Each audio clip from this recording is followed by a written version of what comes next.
The Bob Murphy Show, episode 426.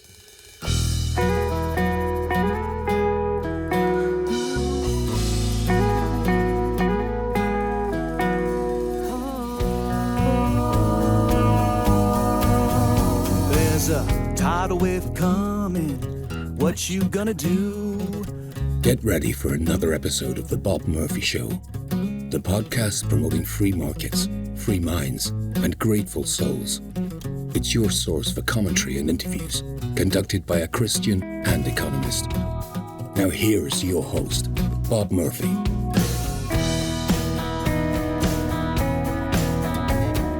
Hey everybody, welcome back to The Bob Murphy Show. Today I'm speaking with Christina Dent, who is the founder and VP of Mission for the organization End It for Good. And she's also the author of the book Curious. Let me just read a little bit about her bio. End It for Good is a nonprofit that invites people to support approaches to drugs and addiction that prioritize life, preserve families, and promote public safety. Christina grew up in a conservative Christian family and was homeschooled through high school before earning a bachelor's degree in biblical studies at Belhaven University. She supported a criminal justice approach to drugs for most of her life until she became a foster parent and saw it negatively affect children and families. Okay, and I won't continue reading from the biography because we get into all this in the discussion.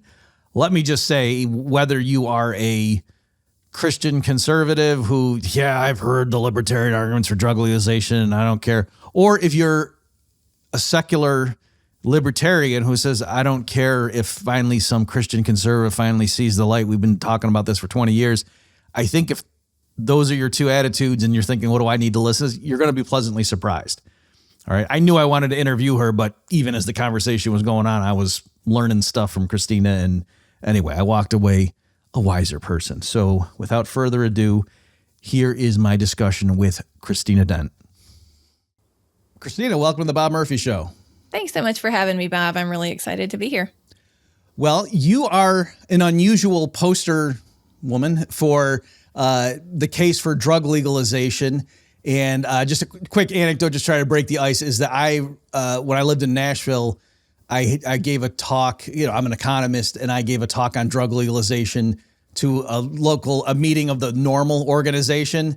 And I showed up in I think I even put a tie on and whatever. And then there were people and some others who had a different organization they were trying to launch. That was one of the things they grabbed me because they realized, like, oh, let's get this guy with the coat and tie who gets up and talks. You didn't about, wear your marijuana suit with the leaves all over it. Yeah, regression analysis and whatever. Talks about 1920s prohibition. Let's get this guy up there. So I imagine that you encounter that too. It's an unusual advocate. So I guess why don't we just go ahead and let you explain how did you get into this, given your background, and that this is not someone that one might normally think would be going around crusading for drug legalization or decriminalization or whatever. Why don't you give the exact terminology that you prefer to use? I use either one. Okay. I mean, they mean different things, decriminalizing drug possession versus legalizing markets. But I think both of those are actually in the best interest of lots of things: public health, public safety, freedom, et cetera. But for most people on this issue, freedom is not the primary thing they're concerned about. And so that's a big part of kind of why I felt like maybe my voice and later this whole organization that I'm with now could be a helpful piece of this to bring kind of another perspective to this for people who maybe can't get interested in the issue on freedom or bodily autonomy, but for whom they are interested in what happens to children and families and people who are struggling and that sort of thing related to drugs and addiction. So I got interested in it because I became a foster parent in my early 30s. So I live in Mississippi. I've lived here my whole life, born and raised here, grew up in a very conservative Christian home and community, broader community. And so I grew up with those 80s and 90s messaging around drugs. They're bad, don't use them. People who use them are bad. And addiction was never talked about in any kind of health-centered way or as a coping mechanism. It really was this character defect that people had. They're bad people. So I didn't really have another way to think about that until I got involved in foster care because I never used drugs myself. Like I was never drinking underage. I've still never used marijuana or any other, drug that's illegal, even marijuana where it's legal. I just don't have any interest in using it. And so that for me was not, I didn't have this kind of personal history of addiction or personal history of substance use, and thought it was just not an issue that I was interested in. But when we became a foster family, I realized pretty quickly that the majority of children who are in foster care are there for some sort of drug-related cause. And so... meaning among their parents or among them or both? Yes, no, from their parents. So it could be, parents tested positive for some sort of substance. Depending on what state you live in, that can be just an automatic reason for removal, even if there's no evidence of abuse or neglect. So I started to realize, whoa, this issue of drugs and addiction is a big deal in the space of foster care. Like, if we want to improve foster care, we've got to start thinking about what is happening with drugs and addiction, and can we approach this in a better way? But the journey that got me there started with our second foster son, who came to us straight from the hospital after he was born.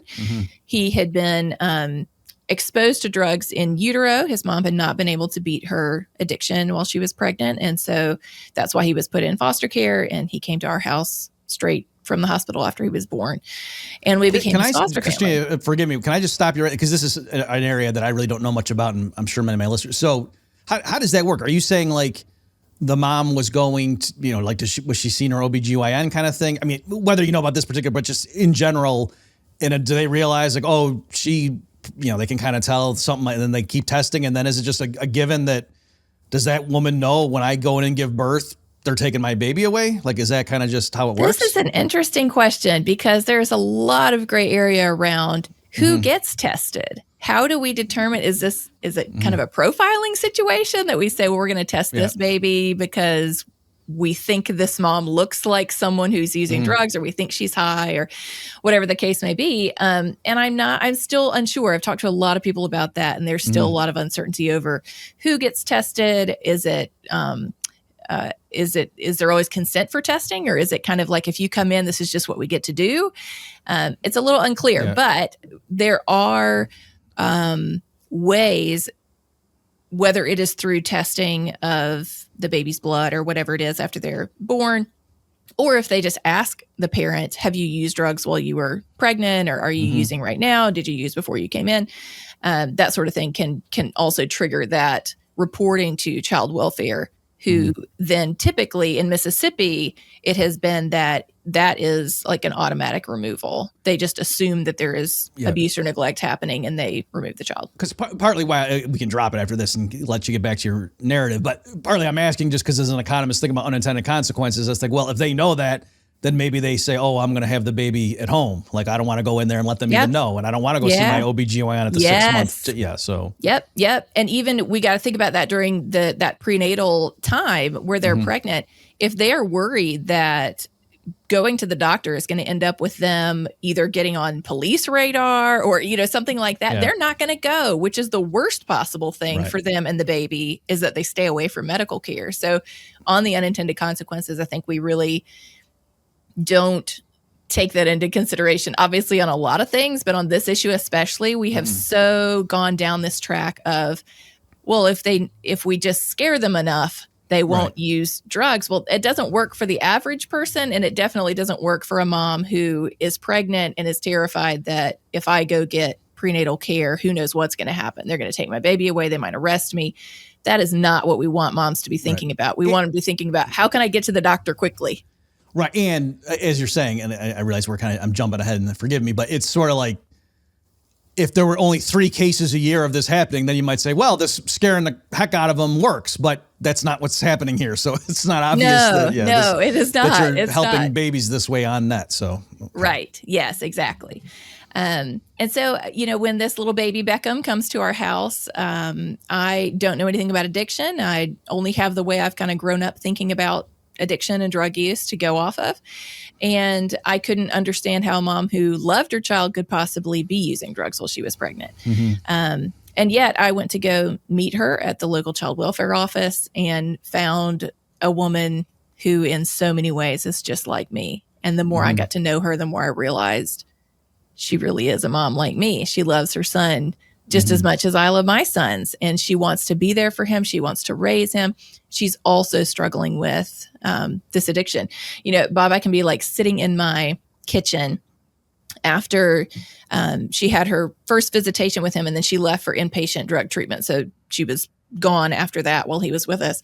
And she would call me from treatment and ask me to put her on speakerphone. And I could be standing in my kitchen in my mind's eye and listening to her sing to her son over speakerphone, like singing Jesus Loves Me. She's singing lullabies to him and thinking, this is crazy. This is not at all what I thought. Or you know, I've been kind of taught this is a person with a terrible character who doesn't care about anyone but themselves. Right. And yet I'm seeing this is really something quite different. And that's what got me started on this learning journey. I'm sorry. Do you mind me just ask, is it like, was she resentful of you, or was she so glad that, oh, at least my baby's in this lady's care and she's a believer too? You know what I mean? Like, do you mind me asking that? Like, she was so open, so thankful. That's not always the case. It's a very contentious relationship, as you can imagine, if somebody other than you has your child that the state has determined is a better parent than you.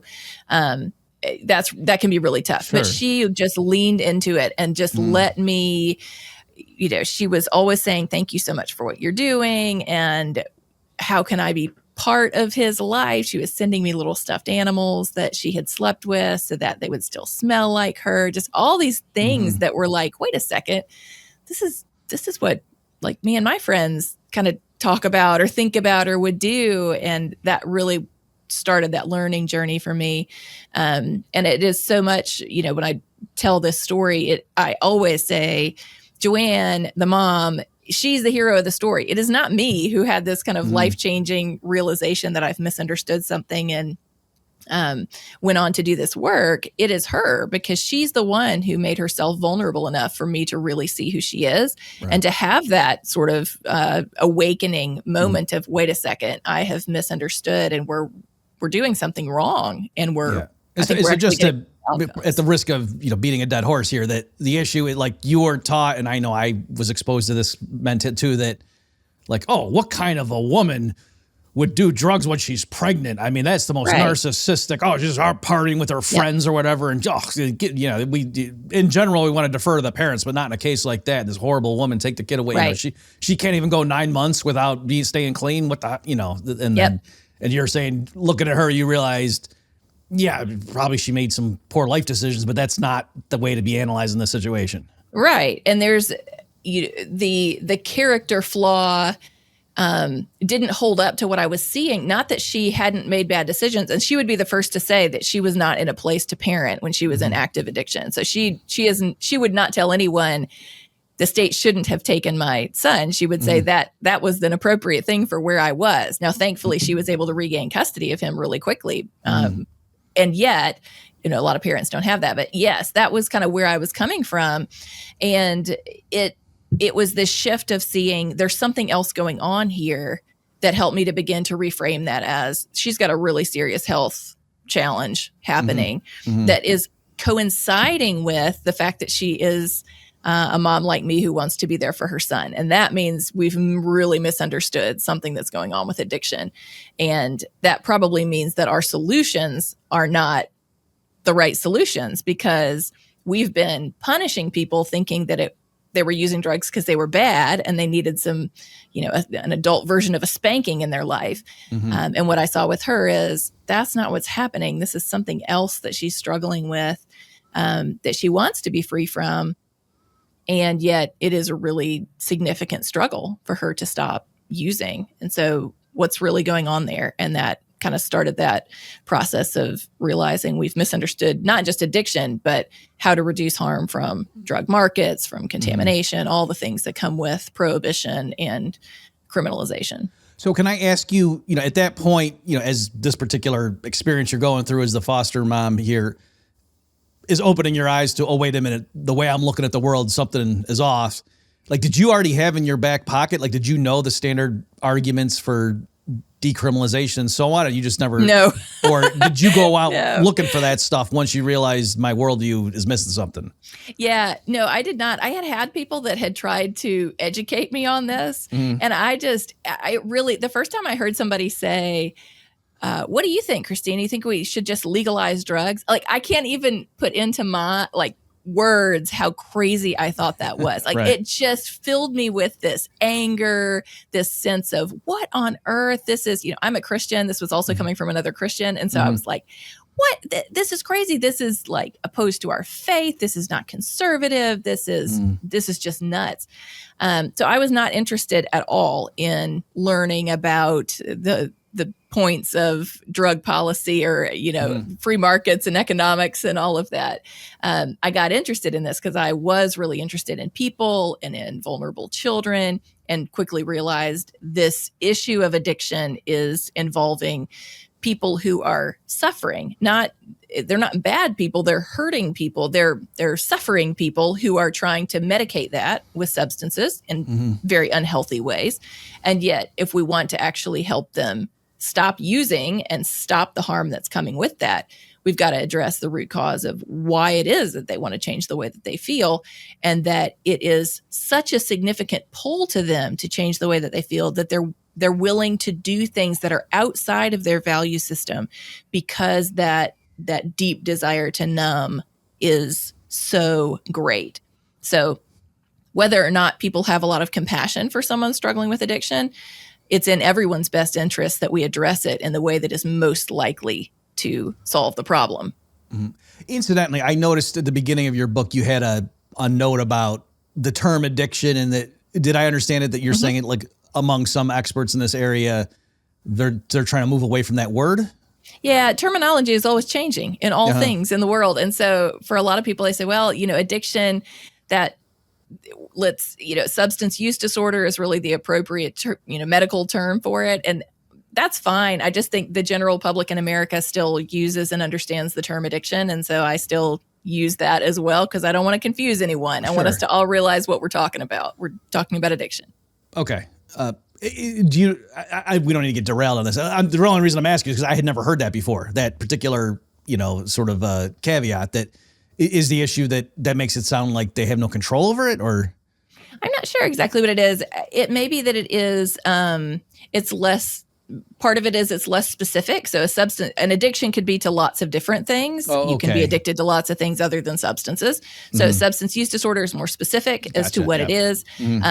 It moves it correctly into medical terminology instead of something we have associated so much with character flaws. That term addiction has been associated so deeply for the last couple decades. And I have sympathy for that, but I think anytime people feel like you're trying to confuse them with terminology they've not familiar with, it is less helpful to what you're actually trying to tell them. Okay. So, how do you want to, do you want to tell more about then what, okay, so now you've had this epiphany or discovery, I don't know what word you want to use. And then how did you go from that to, I really want to start going around to the various places and telling people about this? Yeah, that was for me, changing my own mind was about a year and a half process probably of learning. The thing I read that was most helpful to me was Johann Hari's book, Chasing the Scream, which is about the last 100 years of drug policy worldwide. It was super helpful. And other things that I came across, I was really interested in learning. I grew up, I was homeschooled kindergarten through high school. My mom was a big lifelong learner advocate. And so I kind of continue to feel that way. And I got really interested in this. So I just started learning a lot about it.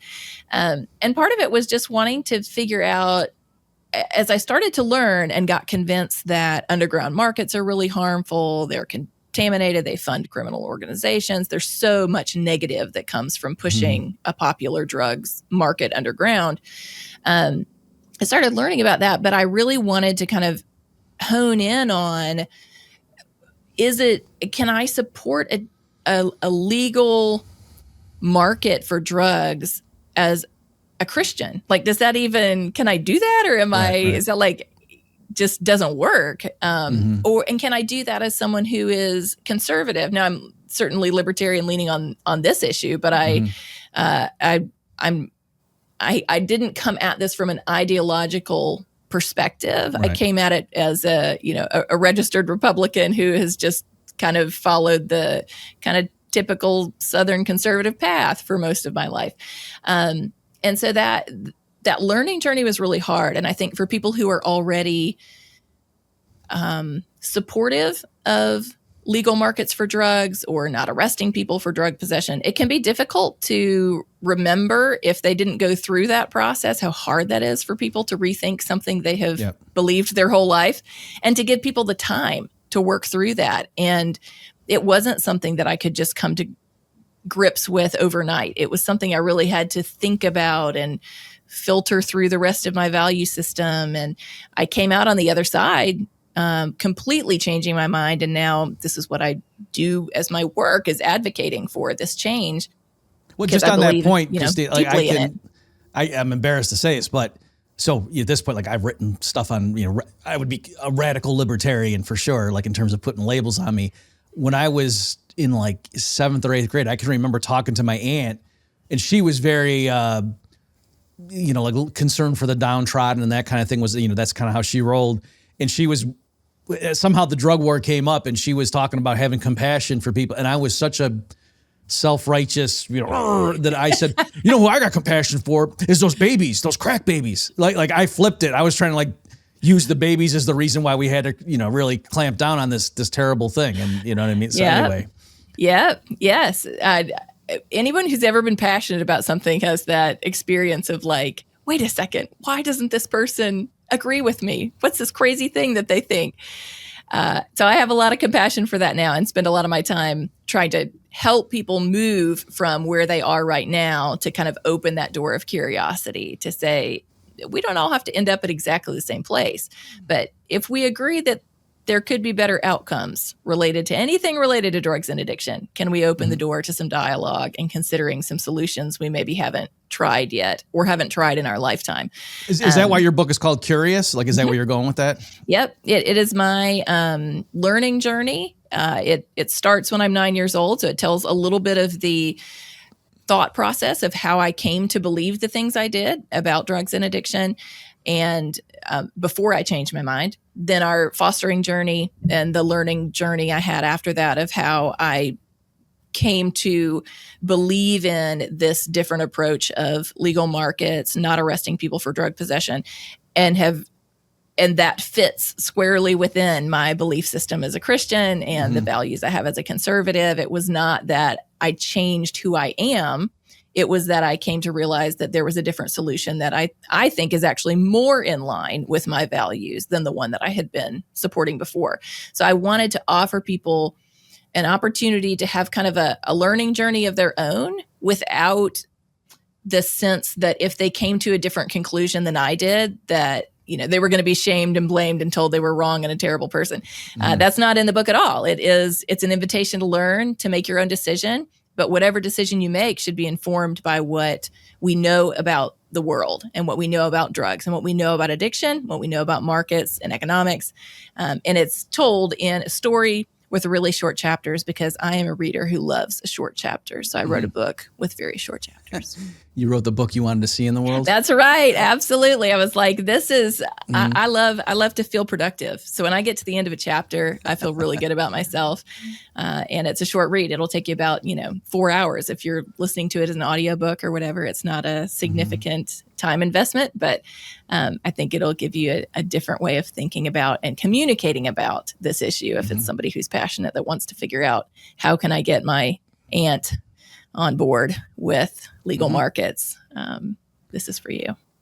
Okay. So why don't I just go ahead and ask you then, how did you reconcile, to someone saying, come on, Christina, you're basically, excusing immorality, and you're giving permission, literally giving permission to people to go out and sin. And yeah, you can have compassion for them, but I mean, they need to know what's right and wrong, and you can't just turn a blind eye to that. So how did you reconcile that?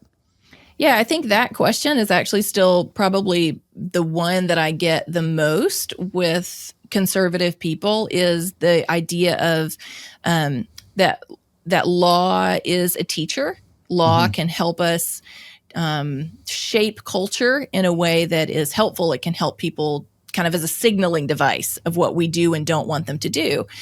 And I think with this issue in particular, we have to weigh with all issues, but with this one, I think we have just not understood the cost that we're paying to use the law as a signaling tool on this issue.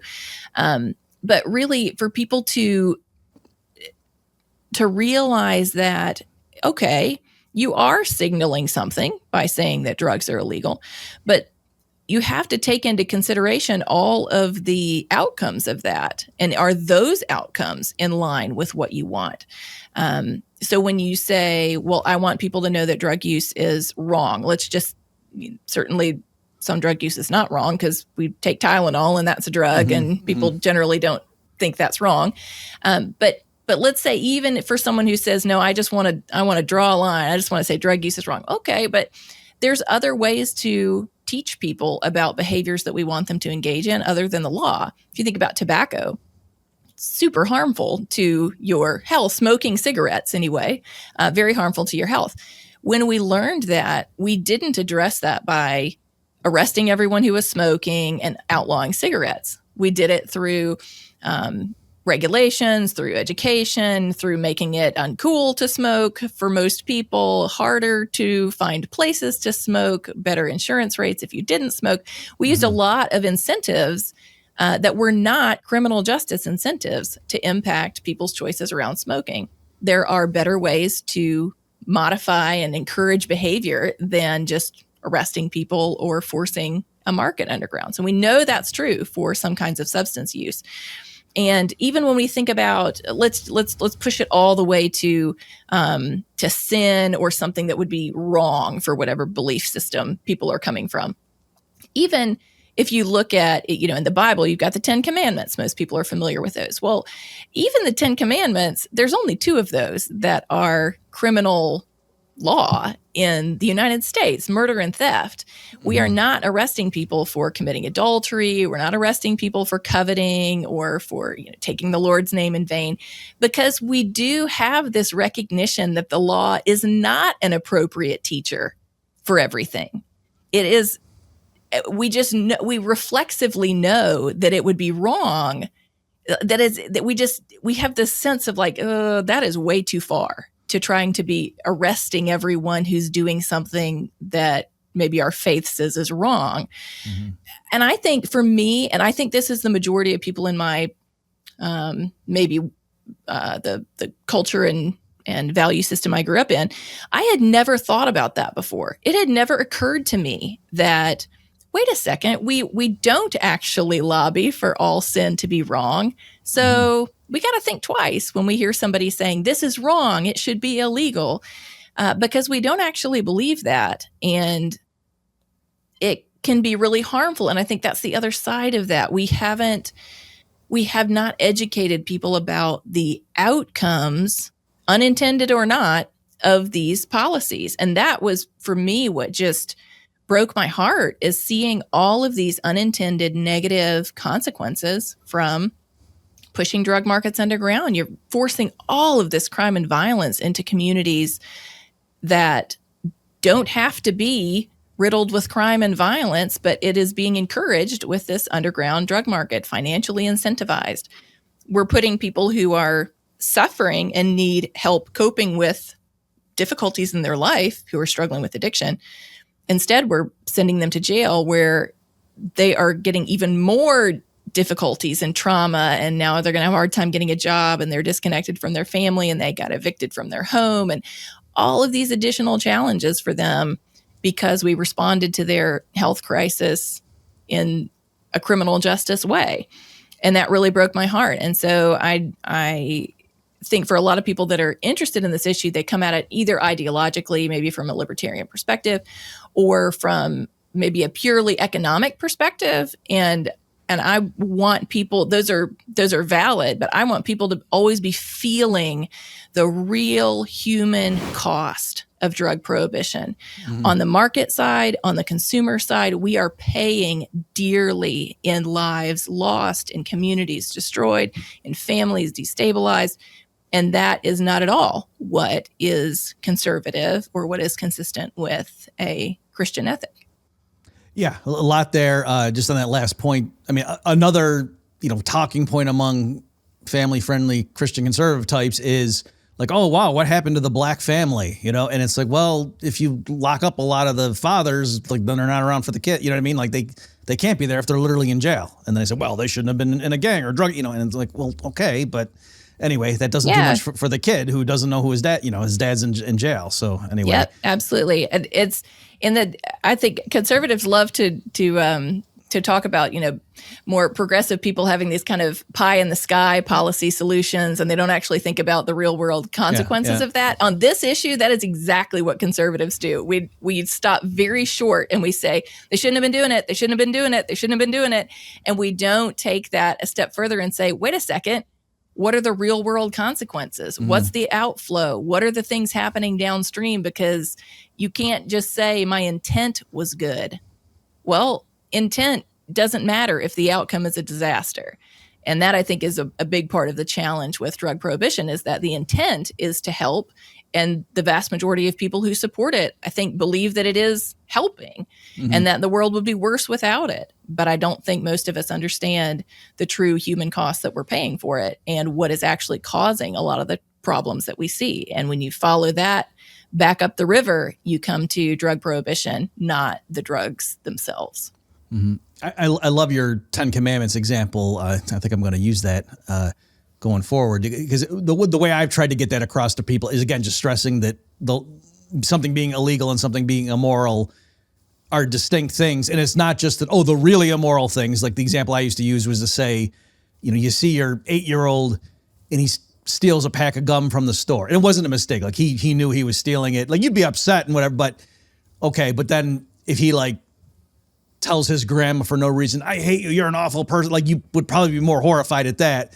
And yet clearly it shouldn't be illegal to tell your grandma you hate her. You know what I mean? Whereas it is illegal to steal from the store, and right. So, yes, it's true. We need to spend a little more time taking a step back and thinking about, wait a second, we're not nearly as consistent as we think we are on policy points and things like that often, and what we think the law should and shouldn't be doing for other people. Even, the law point, I remember this blowing my mind when I kind of put these together through the help of other people who were helping me think through this, of thinking about, what is the impact, not just to the person making the choice, but to other people. If you take, let's say, somebody who is using cocaine in their living room by themselves versus somebody who is committing adultery. You can use cocaine in your living room by yourself, and you literally aren't involving anyone else other than yourself. Let's just say you're home alone and there's no other, you're high and then you're not high and you go on with your life. You cannot be involved in adultery without harming other people. Like there is necessarily other people involved in that breaking of trust and relationship. And so if we were just looking at, well, where is the harm most, where does it shoot out the most from? You would have to say adultery would be the more harmful to society than somebody using cocaine in their living room. That's not to say either one is healthy or what have you. That's not to say that using cocaine is a great idea. It's just to say that we recognize as a society that arrest and incarceration are not the answer, even to things that cause incredible harm to family structures or to society as a whole. That doesn't mean that the criminal justice system is the appropriate tool to deal with that harm. Yeah, exactly. Let me throw this one at you, just because I'm sure you've encountered some version of this. So it was either Michael Knowles or Matt Walsh. It might have been both of them, but I know for sure it was one of them. I liked their show when I listened, but when this issue of drug, I think it was Michael Knowles, but I'm not certain. And he was trying to take on, and he goes, no, you'll hear these libertarian types and they'll say, hey, you can't legislate morality. Well, then why don't we just legalize murder? I mean, hey, we'd solve the crime problem. There'd be no more crime if we just legalized everything. So we legislate morality all the time. What are you talking about? So I mean, you've already given kind of an answer, but anyway, has anyone tried to flip it on you like that and try to do the like, okay, for all the reasons you're for this, then why wouldn't we just legalize murder too? Yeah. And I would say, well, that's what I'm talking about is not saying, hey, if you're using drugs, you can do whatever you want to. You can go steal, you can assault someone and nobody's going to care. No, we're saying drug possession, that shouldn't be a crime. That's something that you can do. You can not harm anyone else. But if you are committing theft, that's theft. That's a separate crime. That's something that we have decided is actually now you're harming other people. If you are using drugs and you are abusing your children, okay, that's abuse of children. That's no longer drug possession that we're talking about. That is the harm that you're doing to someone else. Same thing with murder. We don't say, well, it's okay because that's you're allowed to do that. We say, no, you're taking someone else's life. We've drawn a line there on not harming other people. So a lot of people, if we talk about that, they'll immediately say, well, drug use always hurts other people. Think of all the children. Think of all the families that have to live in this chaos of someone's addiction. And I would say addiction is often really harmful to other people. Number one, we should be using policies and responses that help reduce harm, not exacerbate harm by then removing the person from their family, incarcerating them. What if they're the primary breadwinner? Suddenly their family has no income. They can't keep their housing. They can't keep their transportation. You got lots more problems.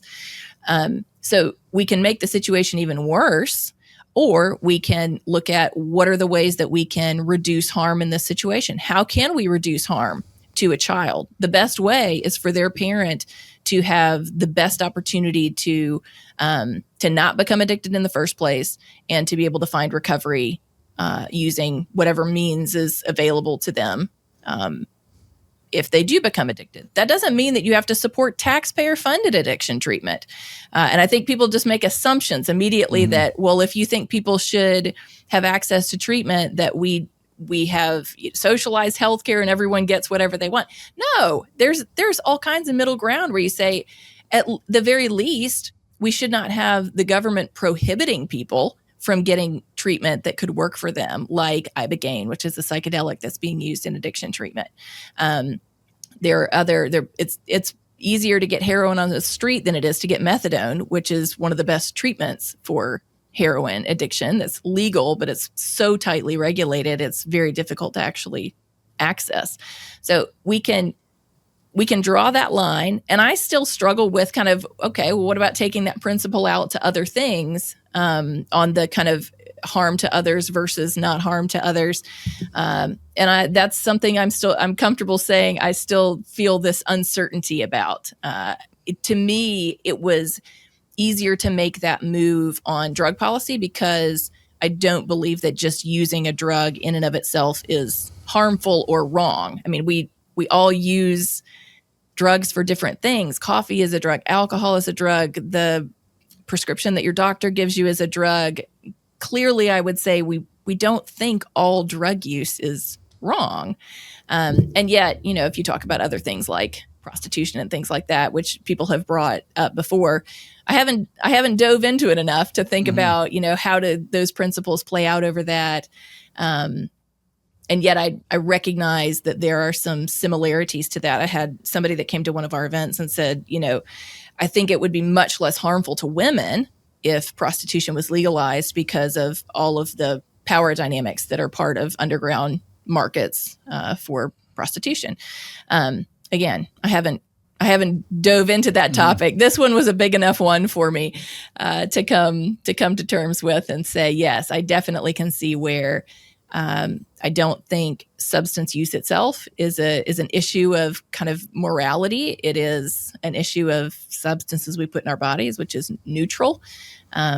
Certainly that behavior can lead to other things that can be really harmful. And yet just looking at it from the perspective, not an ideological perspective of the role of government, but just from the perspective of how do you reduce harm to all of society, not just people who are using drugs, but to all the rest of us who live in a world where people are changing the way that they feel and where drug markets are operating all around us, whether it's legal or illegal. If you just look at reducing harm, I was convinced that this is the best way to reduce harm. Whether or not you think ideologically the government should be involved in this, no one is winning there are people who are winning. The general public is not winning dealing with drugs and addiction in a criminal justice way.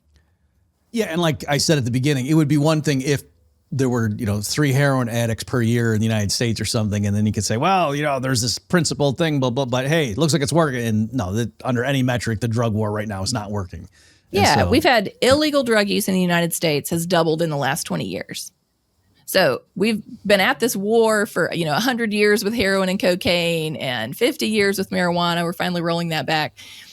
We've been cracking down. We've been locking up. We've been doing all sorts of different things. And yet illegal drug use has doubled in the last 20 years in the U.S. This is not something that we are winning. We are losing with the approaches that we have taken thus far. And we've got to rethink that unless we want these underground markets to get even bigger and fund even more terrible activity from people that are breaking the law.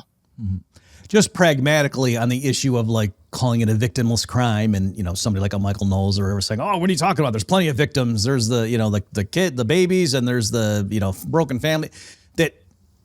So yes, it's not like literally victimless in that sense, but in the terms of what we mean by that phrase.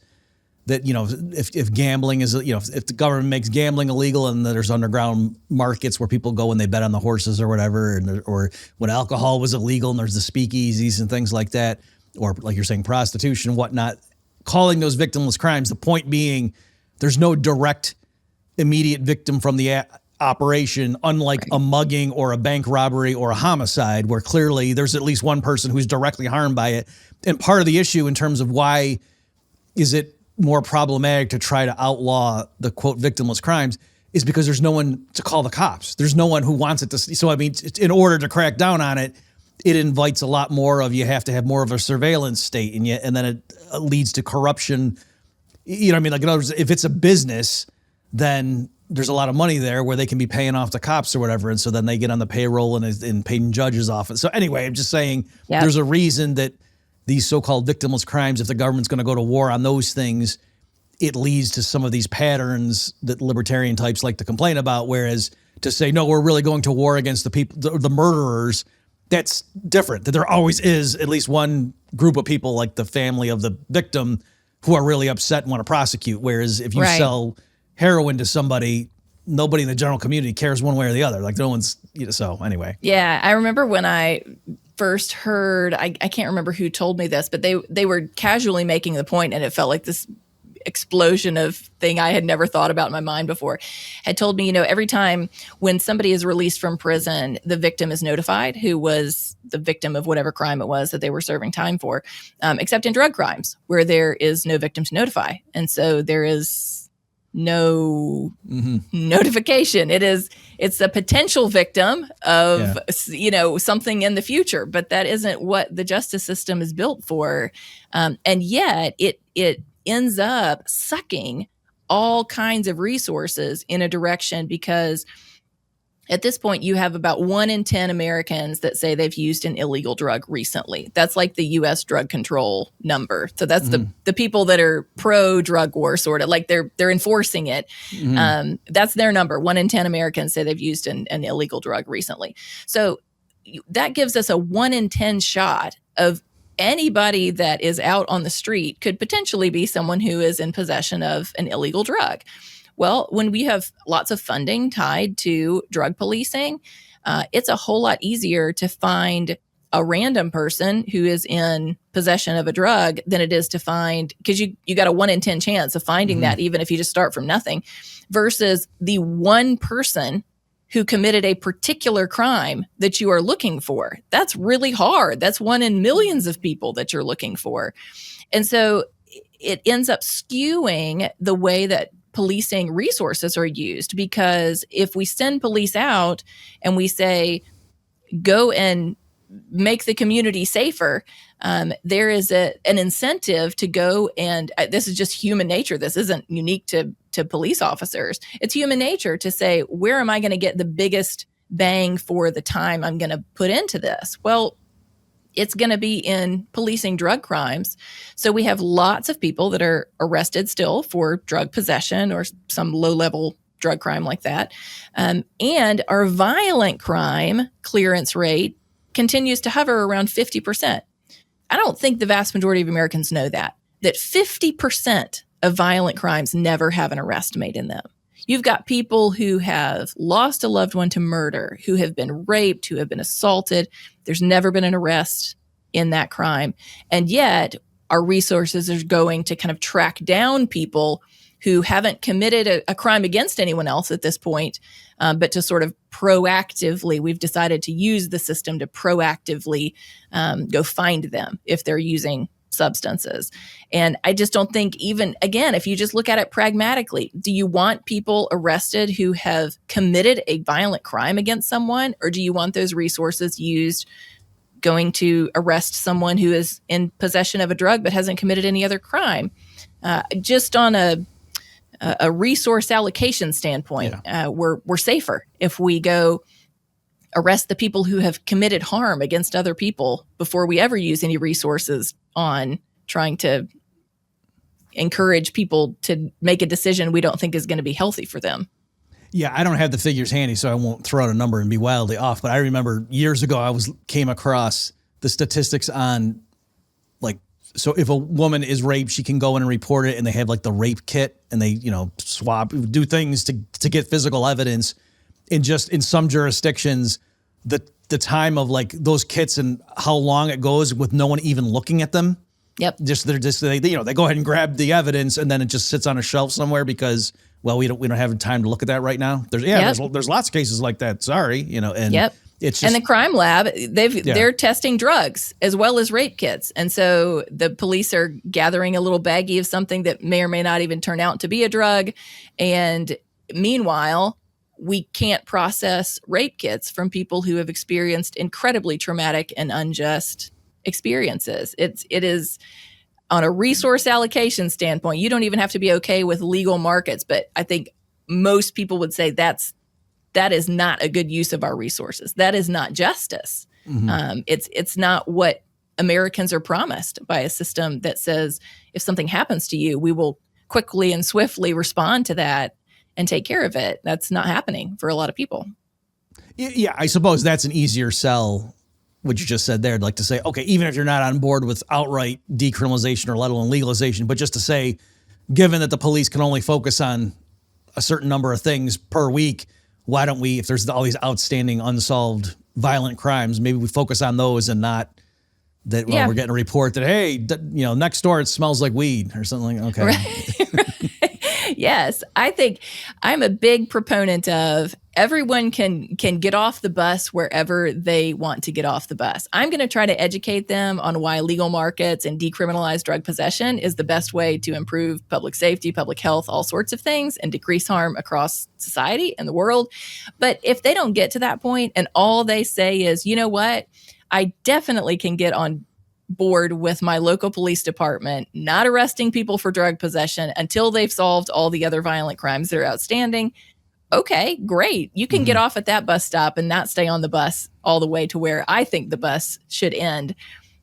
That to me is still a win. I am not a purist in that. If people don't agree with me 100%, then we got nothing to do together. I think if there's anywhere we agree, let's work on that and get that fixed. And if you want to get off the bus and don't want to go any further, that's okay.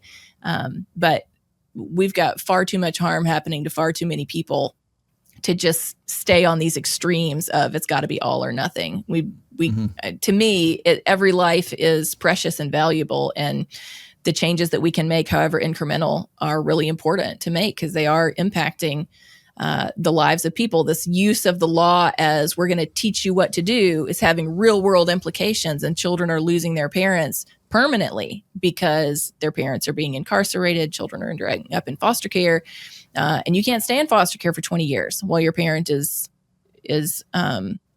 serving out a sentence. That's going to end up in termination of parental rights, you being adopted by somebody else. Those are deep, serious consequences to family structures and histories and futures that we've got to weigh in that. Hey everybody, Bob Murphy here with a quick tip for small business owners. If your business isn't showing up online, your competitors are getting the leads and you're missing out. Well, that's where Persist SEO comes in. For over 15 years, they've been helping local businesses grow through SEO, paid ads, and the latest in AI-powered search optimization, so you stay visible and competitive in the digital age. Whether you're in home services, legal, or healthcare, Persist SEO delivers real results without locking you into long-term contracts or overwhelming you with tech jargon.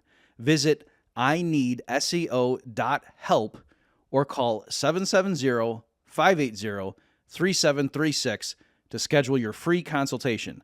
That's ineedseo.help. Easy to remember, powerful for your business.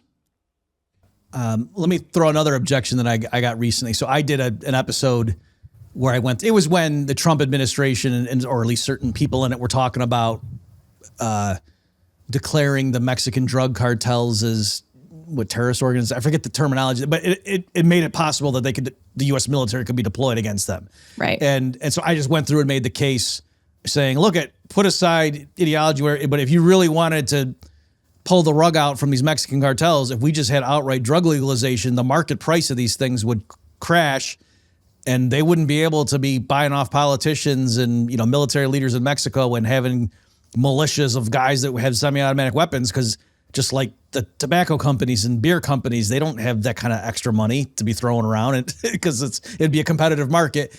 And some of the, obviously my fan base is on board with that stuff, but I did get some pushback, people saying, yeah, you libertarian types, you say that stuff, but we tried it in the U.S., like Colorado, and I think they were saying in Seattle, like pretty big, large scale legalization just of even marijuana, and it was a disaster. And it was just, or maybe other drugs too, I forget what the claim, but anyway, the claim being that within the last 10 years, we've tried this experiment and it has totally failed. And there's just addicts all on the streets and it's just miserable. And so have you encountered that pushback of people saying, oh yeah, okay, absolutely. This is one of my favorites to respond to. Thank you for bringing it up. Sure. So number one, that's why it's really important to clarify that we're not saying, hey, let's go from locking everybody up to, hey, let's not have any kind of public safety, or, let's just let people do whatever they want to. If they're struggling with addiction, they can, whatever it is, we're not going to prosecute theft under a certain dollar amount, some things that some places have done. That's not what we're saying. We're saying drug possession. You can still have laws against public drug use, against public intoxication of whatever sort, just like we do with alcohol, against driving under the influence. All of those things are still absolutely at play and can be enforced. That's part of public order. That's part of private property. It's part of protecting community spaces that not one person gets to say, well, I can do whatever I want to here and everybody else just has to live with it. So when you look at a place like Oregon, who did decriminalization of possession. So they have legal marijuana like other states do, but they do not have legal, heroin or cocaine or anything like that. But they did stop arresting people for drug possession. So that law passed in 2020, the ballot initiative for that passed in 2020. And it took effect, of course, later on, months later. And what happened is Oregon did not have a law against public drug use. So the police had previously used possession as a way to keep things out of the public sphere. So you can imagine when you lose that ability, but you don't gain the ability to police public drug use, it is very understandable why what happened.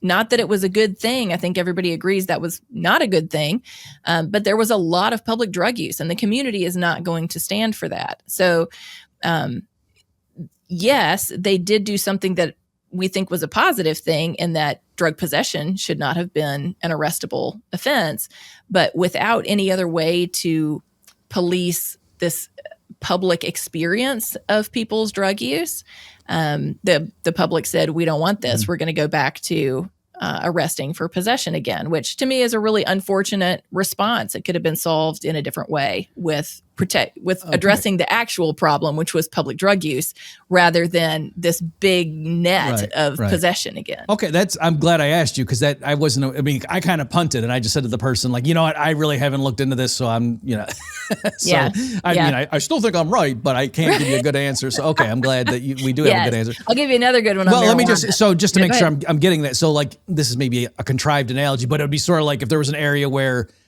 it had never been illegal to rob banks, but guns were always banned. And then somebody said, hey, there's a Second Amendment and people should be able to have firearms. And so they legalized possession of guns, and then people started robbing banks. And like, see, we shouldn't have legalized guns. Like, that would be kind of like, no, the thing is, it should be illegal to rob a bank with or without a gun. Okay. Yes. Yep. Absolutely. Another one is, so before that happened in Oregon, so I started talking about this in about 2017. So it was before that decriminalization of Oregon. What people talked about before 2020 in Oregon was Colorado. I heard about that all the time. Colorado is this wasteland of disaster since they legalized marijuana. And what they would often point to is, youth use has gone through the roof and people are driving intoxicated all the time. And look at what's happening with these marijuana involved traffic accidents. It's a disaster. So if you push out the timelines of those charts a little bit, what you see is, yes, there are more marijuana involved traffic accidents post-legalization than there were previously. But if you push that timeline back pre-legalization, the number of intoxicated driving accidents was already increasing before marijuana legalization. And it actually increased at a slower rate post-legalization than it had before. Mm-hmm. So as with all statistics, you can find whatever you want to make whatever point you want to. But on that one, it's all you need is a slightly longer timeline to see this was not a negative thing for traffic. They also started testing more people once it was legalized. They also were testing both drivers, which doesn't make any sense. If you weren't at fault, why is it considered a marijuana involved accident if you weren't the one that was at fault? And on youth use, what they found, there's been long enough legalization in a lot of states now.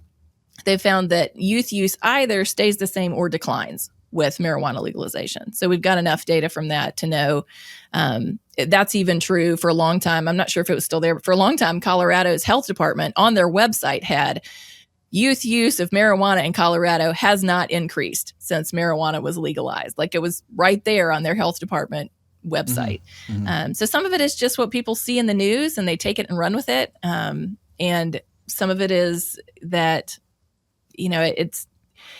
we're willing to kind of take the first thing that we hear sometimes and say that must be what's true, instead of saying, is that number really true, or what else could be going on there with it? And we see, oh, wait a second, there's more to this story. I'm looking at the clock here. I know I got to be quick, but can you briefly talk about I saw in your book you were talking about the opioid crisis and how, like, there's a lot of people that have serious pain management issues, and then how the drug, they get swept up in all this too? Yeah. So if you look at the overdose epidemic, which is different from the opioid epidemic, that's really important for this, because overdoses did not start ramping up significantly until we started cracking down on legal opioids. So yes, more opioid prescriptions had been written. Overdoses have been increasing in the U.S. for 50 years, far before OxyContin was ever invented. They've been doubling about every 7 years or 9 years. They've about doubled over the last 50 years, until we get to this crackdown on prescriptions. And suddenly overdoses take off. So people begin they were already using legal opioids. Maybe they were already addicted to them. They get cut off as the CDC says, wait a second, there's too many opioids out there. We think you probably shouldn't be prescribing as many. We get this big crackdown on it. People either move to illegal opioids, or maybe what they think is legal, but they're pressed pills from somewhere else. And suddenly they start dying. At the same time, fentanyl comes into the picture. So you've got this perfect storm of disaster. Lots of people are losing access to legal opioids. They're shifting to the underground market, which is always happy to sell you whatever it is that you want, even if doctors aren't allowed to prescribe it. And fentanyl enters the underground drug market, which is super potent, very hard to dose appropriately when you can't have any proper labeling on it. And you have far more people dying, more and more and more people dying. The harder we crack down on legal prescriptions, the more people die of opioids. So it is the response to opioids that created the overdose epidemic. And that, I think, is really important because, again, it's this unintended consequence from, wait a second, we think too many people are using opioids. Let's just crack down on them, and that will fix the problem. No, it doesn't fix the problem. And it actually led to a lot more problems as people went from using something that was at least quality controlled and that they could get from a reputable source to suddenly using random drugs on the street that they can't dose appropriately and are dying from. Mm-hmm. And I mean, just not that this is the biggest thing, but I know anecdotally from there's things of somebody who is in serious chronic pain, and because their prescribing physician was worried, no, they're cracking down and I could lose my license. And so they so the person has to end up, hoarding it and, just like doing half doses and whatever. But then also, I know somebody that, he hurt his back and his doctor gave him a prescription and then he sells it to you. You know what I mean? Like just all this crazy stuff going on. Yeah. Of an underground market in prescription painkillers, not for addicts, but for people who, they really are in chronic pain. Yes. And that is a tragedy that we have swept up this whole group of people who are living lives that most of us have no idea what it's like to live with in chronic pain every day.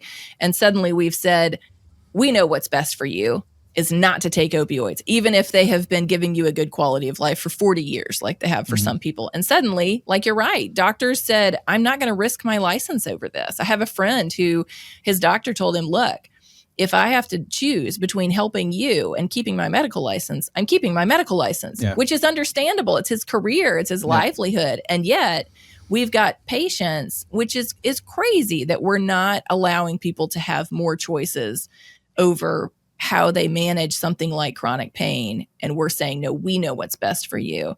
And in many cases, putting them in a position where we have people committing suicide from not being able to get their pain managed anymore.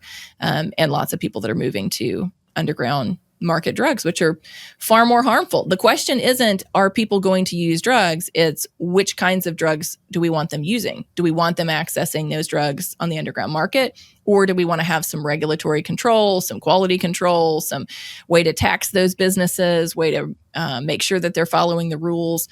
That's the choice before us. And we keep going back to this idea that we can just force people to make a decision that we want them to make, instead of saying, like another friend says, you cannot choose whether or not you're going to have a drug problem. You're going to. That's just the world we live in. But you can choose what kind of drug problem you're going to have. Are we going to have these massive underground markets? Are we going to have all these contaminated drugs?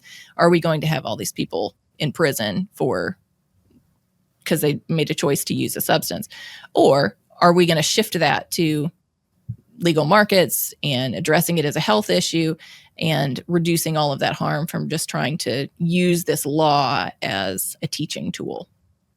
Yeah, and to go back to the alcohol, or like you said, tobacco analogy, that it's not that alcohol and tobacco have no deleterious effects, and if you could snap your fingers and nobody would smoke or drink, that probably would be a better society. But that's we can't do that. We don't have the power to do that. And so the question is, well, what do you do? And most people, most Americans at least, think, yeah, even given the downsides, it's better for that stuff to be legal, and we'll deal with, alcoholics and people who get lung cancer and whatever. We'll deal with it that way. Right. Yep, absolutely. Okay. Well, where Christina, so I'm going to link folks to your book and your TED Talk, and then the organization End It for Good. But do you want to tell people anything more specific than me just saying that generically? Yeah, we've got free books for all your listeners. You can find that over on a hidden page for you guys, enditforgood.com/free book. And we will send one to you in the mail or give you a link if you like Kindle or whatever the case may be. There's also audiobook format. So enditforgood.com/free book. End it like ENDIT, like end the drug war. Enditforgood.com/free book. We also have a podcast, the End It for Good podcast, that I host along with our CEO sometimes. And that is really for people listening who are thinking, man, I really have some people in my family and my friend group that I want to convert on this issue, and I just cannot get them. That is why we are here. That's why I wrote the book, Curious. It's why we do the work we do. We really are wanting and gearing all of our work towards how can we help people who aren't yet on board with these ideas to learn about them and make an informed decision. So that it's a different kind of communication. It's a real open, trying to spark curiosity for people, trying to help them see how this connects. And so it's not shaming and blaming. There's no hard sell. It is inviting people on this journey of learning. And so we used to joke when I was writing this book that it was like the book we would say, this is the book you need to give to your mom. The one where you're like at Thanksgiving dinner and you're trying to explain it. She's like, no, drugs are bad. This is terrible. You are crazy. Curious is the book for you to help introduce people to these ideas. And we'd love to have you come join us at enditforgood.com. We're on social media also, and would love to continue the conversation. Okay, well, great. So, folks, my guest has been Christina Dent, author of Curious and part of the organization End It for Good. Christina, thanks so much for your time here today and for all you're doing. Thanks, Bob. Super fun. And thank you, everyone, for tuning in. We'll see you next time. You've just experienced another episode of The Bob Murphy Show, the podcast promoting free markets, free minds, and grateful souls. For more information and to subscribe to this podcast, visit bobmurphyshow.com.